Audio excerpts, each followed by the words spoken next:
Baby. Ina jin ka. To ya mijin na keke? Wallahi gashi nan muna zaman doya da manja. Kai ka san ba kaunarsa nake ba. To ba na ce ki kashe shi ba?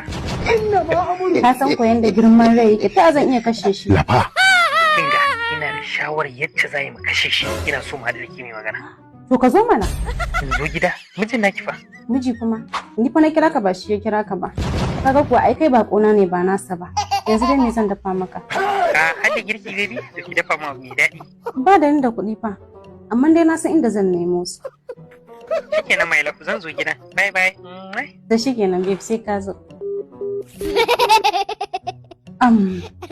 Jazuli.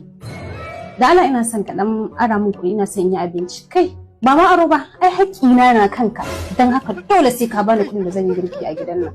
Okay. Allah to bani minti ɗaya. Okay.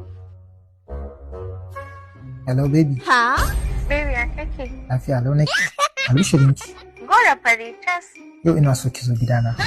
To gidanka kuma baby matar ta kafa. Babu ruwan ki da matata ni na kira ki ba ita. Domin abincin da zaki ci ita nake so ta miki.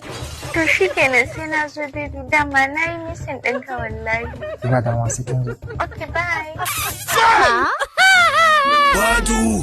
Ina jin ki. Nawa ne kuɗin abincin saboda ina so in ninka miki shi? Ki girkin mutum biyu.